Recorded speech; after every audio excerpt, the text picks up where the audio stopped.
Dear subscribers, as you know, we shared many information for you, and we are studying very hard to find current news for you. However, I cannot use this channel for future. Please follow our new channel called as Daily News Report and watch our video to support us. Link in description. Also, you can reach the video we shared on Daily News Report by clicking on the top right button. We highly recommend watching, subscribing, and sharing. We will continue to share some news on this channel, but we take precautions against some situations for future. Thank you for supporting us. I mix up the exact words that you said. But you said, isn't it interesting how, whenever the U.S. government has some sort of national emergency or national security thing or some sort of military strike, there's always money for that. But then you said, whenever it comes to money for the people, they just can't seem to agree and they can't seem to come up with the money from anywhere. So, Rob, just as we start out here this interview today, I'd like to get your assessment on the monetary and fiscal situation here at the start of October. Well, let's just say, Paul, the amount of money that's actually being printed far exceeds what the government in your country admits that they're printing. So the keeper of monetary aggregates in America is the St. Louis Federal Reserve, and the numbers that they publish basically reflect what the Fed's official balance sheet is composed of. My contention is, and has been for a very long time, that the true amount of money being printed or created is far in excess of what is admitted. And the place where the money is being created, in my view at least, stems from the research and work done by Dr. Mark Skidmore at Michigan State University and Catherine Austin Fitts, ex-Undersecretary of HUD, Housing and Urban Development. And Skidmore's work in particular shows that the churn that's occurring in government accounts, and specifically in government retirement accounts and the Social Security trust accounts, is off the wall and off the charts. When you see a retirement account that contains $32 billion in retirement assets having a churn of $12 trillion in 12 months, something like that smells worse than a skunk in a trunk. And it is brutal. And what's going on in any account that claims to be retirement funds that's being churned to the tune of 32 billion in assets having a turnover of 12 trillion in a year. Let's just say what's going on there isn't management of retirement accounts. And it reeks of impropriety, it reeks of fraud, and nobody wants to ask any questions, and thus nobody gives answers. So that's where we are. It's a colossal fraud, and this is not something that Dr. Skidmore dreamed up on his own or that I dreamed up on my own. This is using government numbers. These are the government numbers. They tell us that they're turning over and that they have the churn in these accounts of this magnitude. And let's just say that is not the way retirement assets are managed. Period. End of story. They're not managed that way. Anybody who is a money manager who would try to have that kind of a turnover with retirement assets, they'd be fired on the spot. It just doesn't happen that way. So you can use your imagination and try to figure out if you're inclined to do so.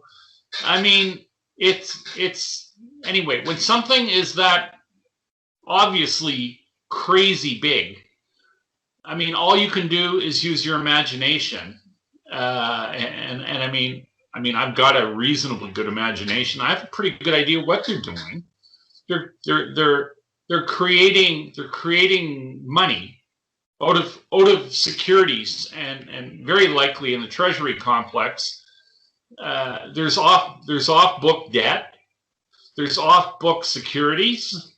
These guys are literally creating money out of thin air, and it's going on with reckless abandon, and nobody wants to say stop. This isn't right, but it isn't right. And you can ignore what's going on.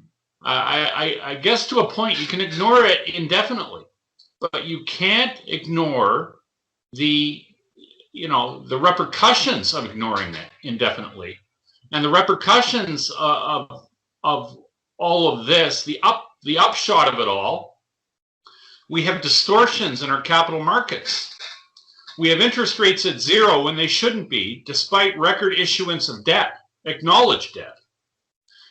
We have a stock market where the fundamentals, the economy, half of the economy is shut down, and we have stock market at record prices. We have suppression of precious metals, which is an extremely expensive undertaking. Wonder where they get the money? It's from this money mill I just spoke of. That's where the money's coming from. And of course, any military operation that anyone can conceive of, there's loads of money for that. There's just no money left over for things like Medicare. There's no money left over for social programs, because of course, when everyone speaks of social programs and things for the common people, money's tight. Okay, money's tight, but money's never tight when one contemplates which country we're going to invade next, or where we're going to move the Fifth Fleet from or to, or how many troops need to be deployed. There's always money for that. There's never a question about whether the Treasury has enough dollars, to engage in anything militarily. So that's the world we live in, and it's becoming. I'm going to say it's becoming more obscene by the day, because the money continues to be printed. And the one thing we do know, if you look at a growth curve of any fiat money regime, as pointed out in the crash course, which was produced by Chris Martinson back in 2009, and it's a video series. You can go to his site, peakprosperity.com, and watch the videos, audio video expose on.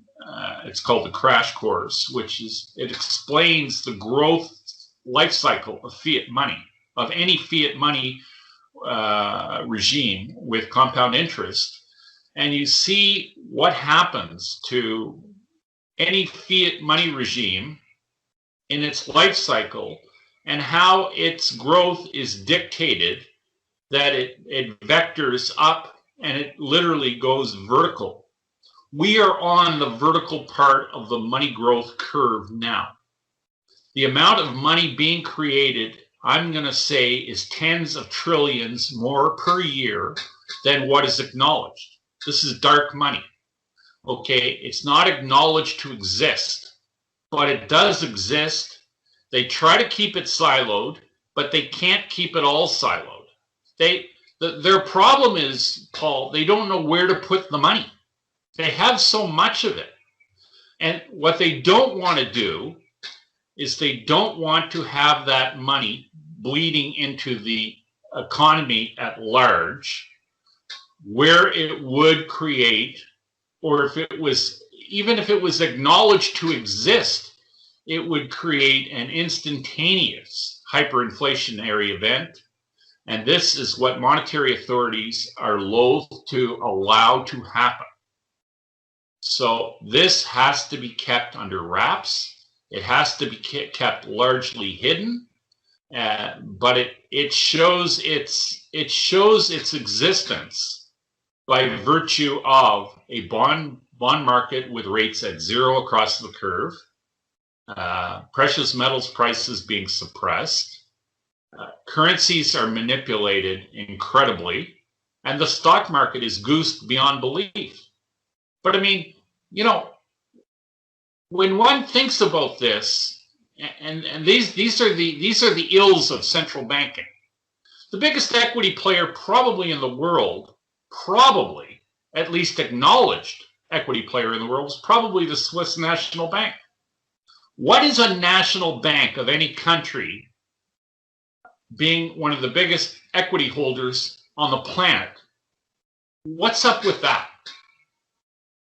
Is that in the mission statement of central banking, that central banks will own everything? Because that's where humanity is headed. We've been on that course for a long time. And frankly, I find it appalling. I think it's a disgrace that this entitled elitist group, this cabal of money people, believe that they have the right to own and possess everything that man has ever created, anything of value that man has ever created. I find it just utterly appalling. So that's where I come from. Anyway, I'm disgusted with it. And it's interesting because I see the points there about, I would agree with that they don't want that money getting out because then that's that instant hyperinflationary event. And I also think back, I was wrong about this. I thought there was going to be another round. They call it I think it's the fourth round now in September, because I kept watching the Treasury's daily balance, and it was always like 1.5 trillion. I was like, well, they still have time before the end of the fiscal year. Well, that came and passed. Plus, Mnuchin said they were wanting to get it out in August to the people, the economic impact payments. But my point is this, when it comes down to getting it to move, could it be possible that it comes from like the business angle? Because now we're starting to hear things like Disney's laying off 28,000 people. The airlines are about to lay off massive amounts of people, and they can do that starting today. And then also, record numbers of store closures and bankruptcies in the first half of 2020. So is it possible that it's going to have to be business to push the fiscal side of things to get it moving for this next round? Or did any of the stuff I just said make any sense at all there, Rob? Well, I mean, Paul, what you are mixing is you're mixing reality with the unreal world of money creation. I mean, you're speaking of mass layoffs. You just spoke of the economy being in a crippled state, in that layoffs are occurring wholesale. This is the latest round of layoffs. Paul, let's think about the tens of thousands, if not hundreds of thousands of people that lost their jobs when the economy was first locked down, that haven't gone back to work. I mean, we're talking the hospitality industry. It's on its back. Hotels, motels they're vacant. They don't have anybody staying at their places. Restaurants are either shuttered or operating at a fraction of their capacity. Airlines are literally on their back. The travel industry, the tourism industry is on its back. And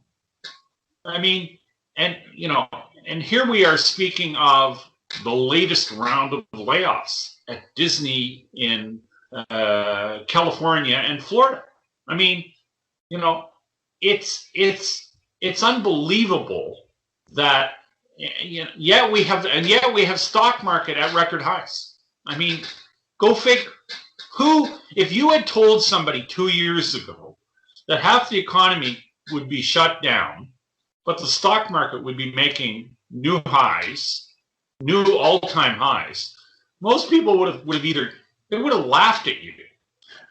They might have said go see a doctor. But yet here we are, interest rates at zero, record issuance of new debt, acknowledged new debt, and the dollar. How much lipstick can you put on a pig? because that's the dollar. Okay, it is a sow with lipstick applied very liberally, and that's where we are. So mainstream propagandists will say that that's the strong dollar. No, that's a pig with lipstick on. Okay, it's not a strong dollar. It's a pig wearing lipstick. So don't confuse pigs with lipstick with strong currencies, because the dollar is not strong. The dollar is being printed into oblivion, and oblivion is where the dollar will end up, because you can't print that much money and have a currency maintain its purchasing power. And the dollar will not maintain its purchasing power. And this is the threat of the dollar losing its reserve currency status, because it's being printed into submission. This is a problem, okay? And monetary authorities know it, and that's why nobody will dare speak of the amount of money that's actually being printed as opposed to the amount they tell us is being printed. So it's verboten. Where have we heard that word before? Verboten. Oh, who might have mentioned that word? Boy, I think it might have been Newt Gingrich when he was talking about who's funding all the leftist activity in America. And when he mentioned a specific name, he was shut down, because that's verboten, not allowed, okay? Because any crack of sunshine that gets cast onto this dark episodic foolishness, you're shut down, okay? Because that's what our media has become. They are the watchmen. They are the people that keep light from being shone on events of monumental concern to humanity. And that's where we're at. Indeed. And that's why you have an audience, because you have a flashlight and you know where to shine. Indeed. And that just makes me think, the Fed's not audited, the Fed's not accountable. Even if they were, we wouldn't get the real books anyway. It's just one complete mess. And I really do appreciate you taking a deep dive into those dark corners there, because I don't understand all those intricacies myself. Switching to gold and silver here, Rob, I just got to say a couple things that drive me crazy real quick if I could. This JP Morgan thing, people are like, oh, $1 billion fine, record fine. And I'm like, well, it wasn't even $1 billion. It was less than $1 billion, right? So that's kind of dishonest. And it was only 6 traders, right? Over 8 years of supposed investigation, it was 6 traders. And people were like, yeah, this is vindication. Yeah, this is, the nail in the coffin. Yeah, the manipulation's coming to an end. I'm not seeing it. That's just one thing that's driving me crazy. Another thing that's driving me crazy, Rob, is, silver. Oh, well, it's just natural that it's got to have a pullback. It can't keep going up forever. Yeah, but crashing 18% overnight, that's not really natural, in my opinion. And then people are like, well, silver's falling because the stimulus hopes are fading. And it's like, well, if the stimulus hopes are fading, that's bad for Main Street, which translates to bad news for Wall Street, which means that people are going to look to move or a flight to safety or a hedge against, market uncertainty and things like this. So that doesn't make sense either. So I just had to get off that off my chest, Rob, and I just want to know, what is your assessment of gold and silver right now, especially with all of this newfound energy and excitement about the manipulation coming to an end? Well, the manipulation that's being acknowledged or admitted to via convictions in court and fines allegedly being paid, I'm gonna try to reposition it in a slightly different way. What's occurring on that front? The real crux of the manipulation in metals isn't being touched. This is being portrayed to us as we had a CFTC investigation for a number of years into the alleged ill doings of JP Morgan et al. Some years ago. And of course, the CFTC could never find any wrongdoing after years of investigation. But lo and behold, it seems that the Department of Justice, they found a pair of stinky shorts in the drawer of JP Morgan. And I'm just going to tell you, they have not found the mother lode, or let's just say the excrement that makes shorts stinky. Let's just say they pulled out a pair of stinky shorts and they said, okay, we found it. No, you haven't found it. You just found a pair of soiled shorts. Look a little deeper, and you might find what the real cause of the soiled shorts is, because there's something brown or maybe black that's hiding in the drawer that you haven't pulled out yet, or you haven't had your hands on yet. Maybe you don't want to get your hands on that because it won't smell or look very pretty when you do. But that's the essence of what's really going on. Imagine a scenario, if you will, Paul, where I'm engaged in a massive fraud with money, okay? And I'm creating so much money that it's going to become evident to the whole world real soon. So what do? I launch an investigation, and I tell JP Morgan, we're going to find you guilty of doing something, and we're going to fine you $1 billion. We're going to give you the $1 billion under the table to pay the fine.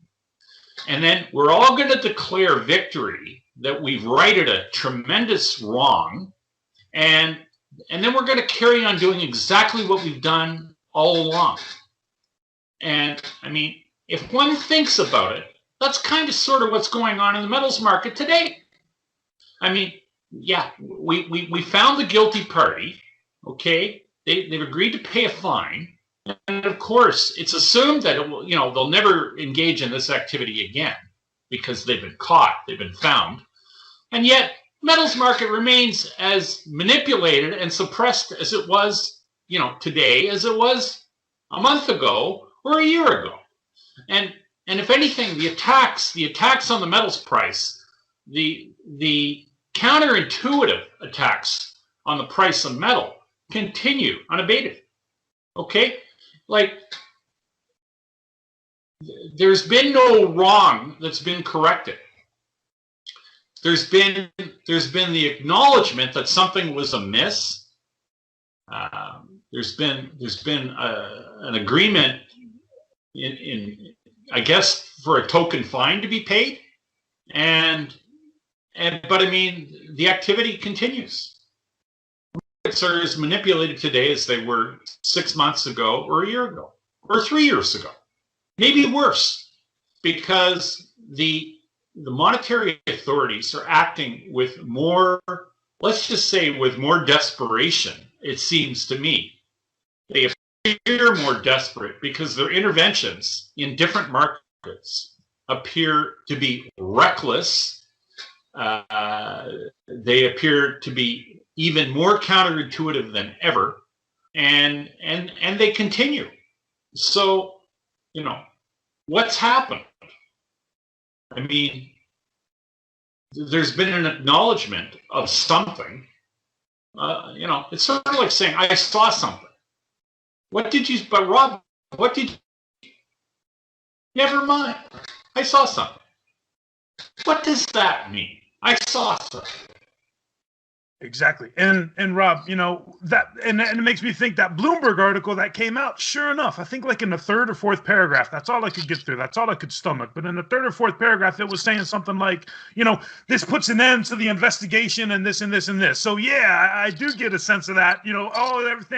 It's wrapped. Let's move on here. That's it. Go about your day in the markets. Yeah, I saw something.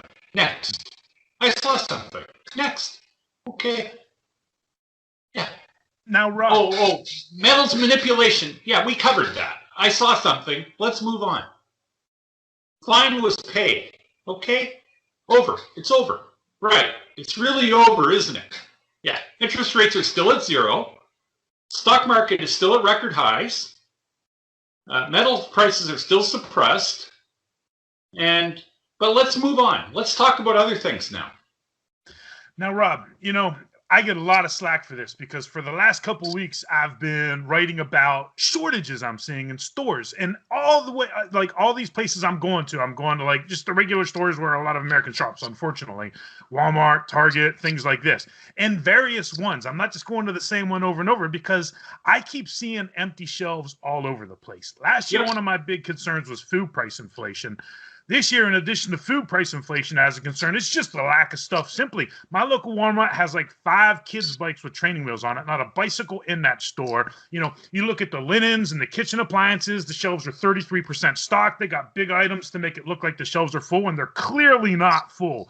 So, you know, I guess the question there is, what is your assessment of food supply, food price inflation, or supply chain disruptions, or what do you see going on just on Main Street when it comes to the markets and society just functioning or not being able to function that much longer? Well, let's just say where I live in Toronto, we have a next door neighbor who has been waiting for lumber to resurface their deck at the back of their house.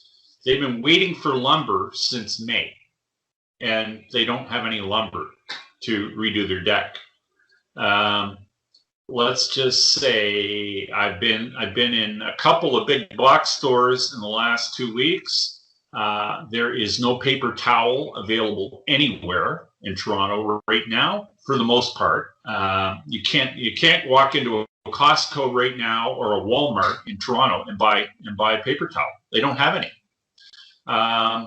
I have a good friend who has a cottage who is trying to get materials to winterize his cottage.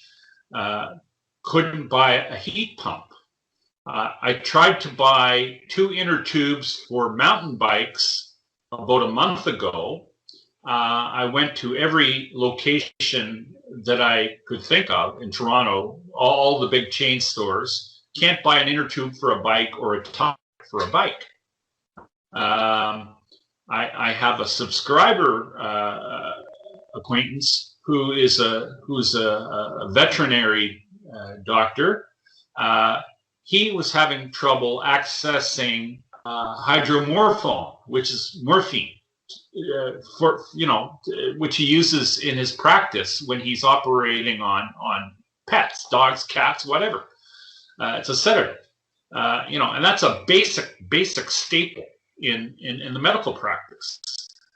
I have another family member who's involved in the procurement of PPE and the prices of that earlier in the summer. And I haven't actually got an update in the last month, but earlier in the summer, the prices of masks and disposable gloves were up by a factor of like 100 versus where they were in January.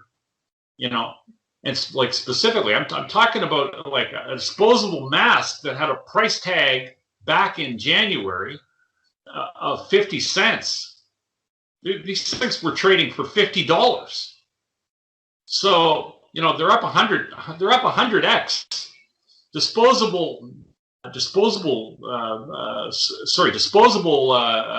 goggles that were $1 in January were selling for over $30. So, and I mean, I buy groceries personally. I buy groceries. I've noticed that the price of virtually anything grocery stores, some things more than others. But I mean, what we're talking about or discussing is supply chain disruptions. And there's been supply chain disruptions across the board. I know how tight the physical metals are because many of the places that produce it have been shuttered. Mines have closed in big mining jurisdictions like Mexico and Peru. I mean, if one person at a mine comes down with COVID, they shut the mine down. The Royal Canadian Mint was shuttered for at least 2 weeks earlier in the year. They're up and running now, but their order flow for physical metal that they produce at the Royal Canadian Mint is 5 times what they can produce. And everything that they do produce is on allocation, which means it's being rationed.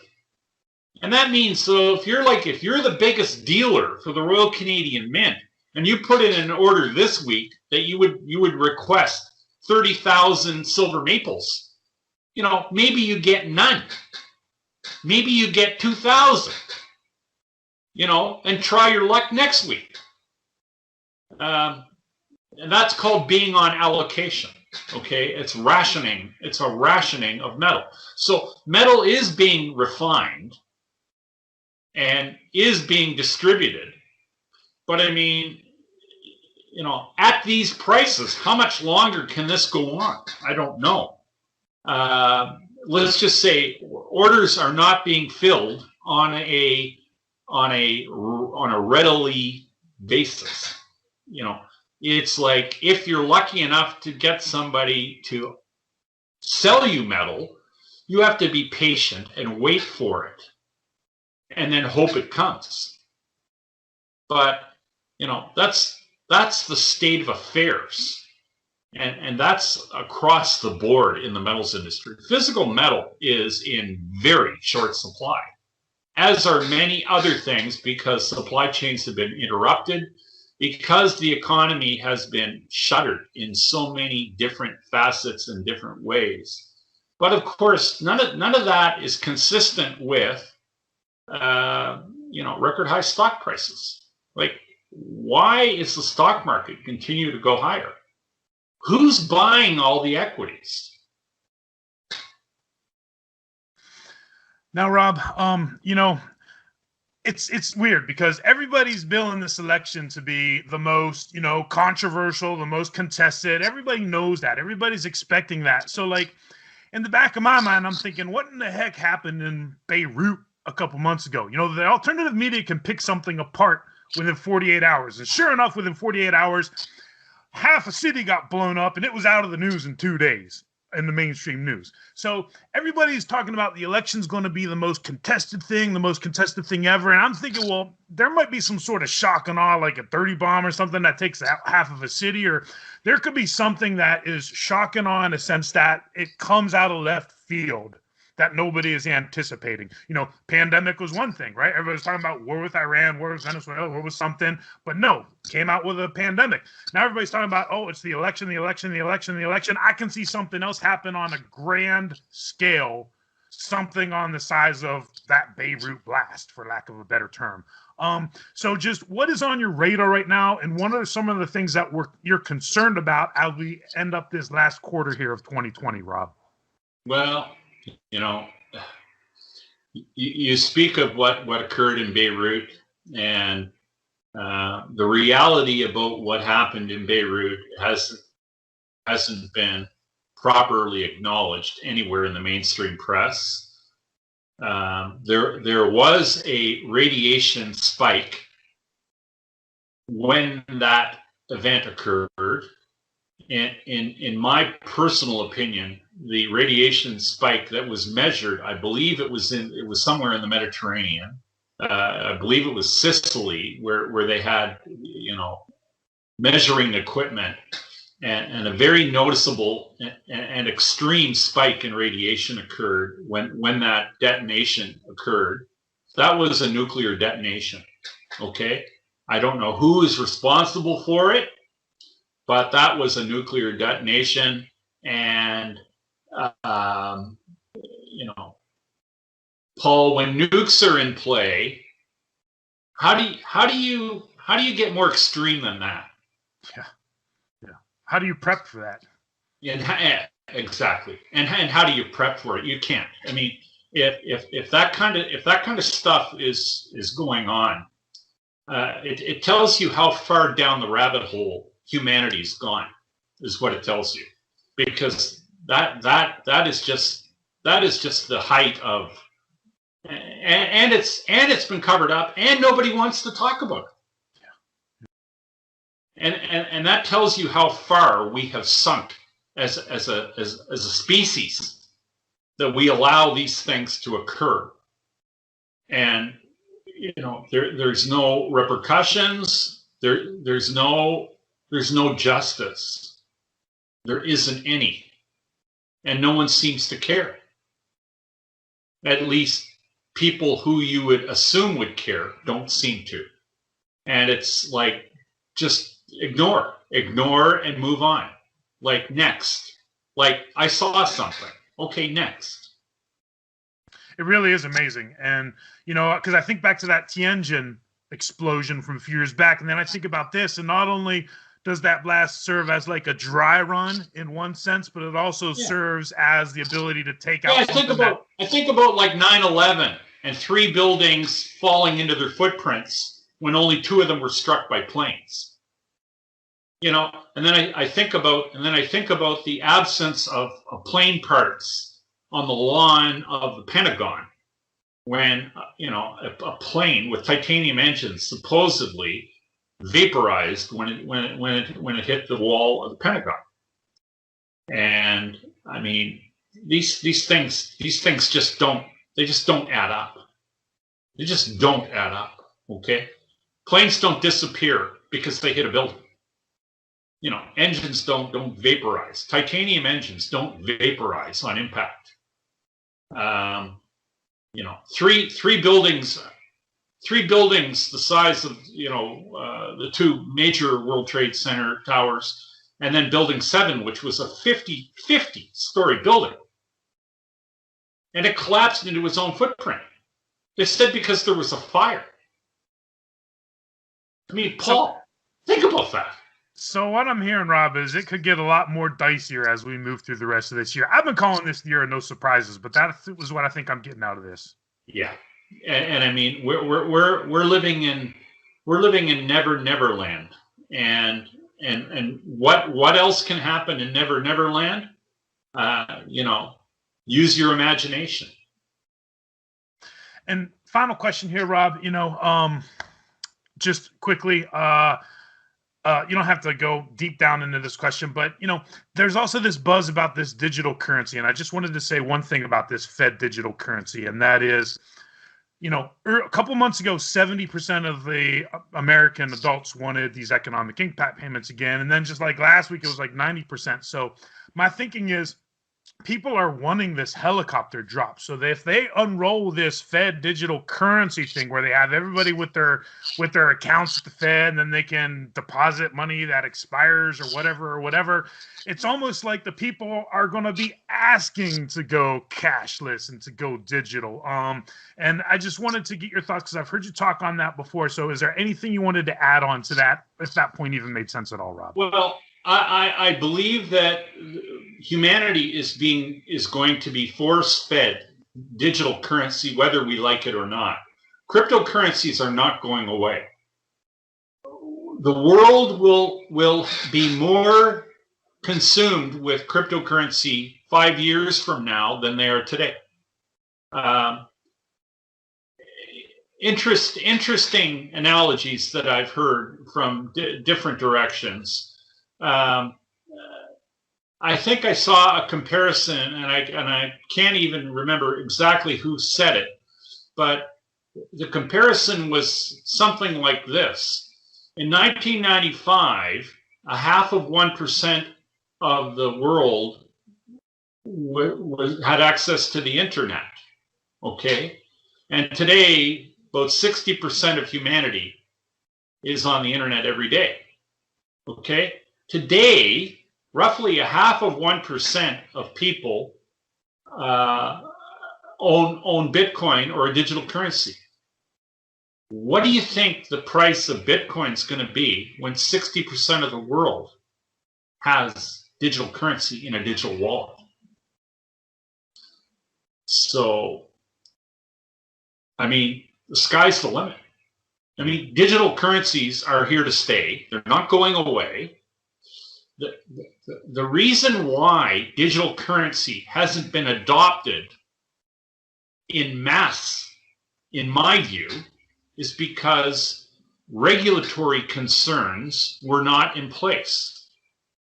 But lo and behold, what has been occurring in the digital space, in the crypto space, the support structure, which, let's just say, governs the regulatory realm, has been being addressed through smart contracts Ethereum-based smart contracts, that's the infrastructure, okay?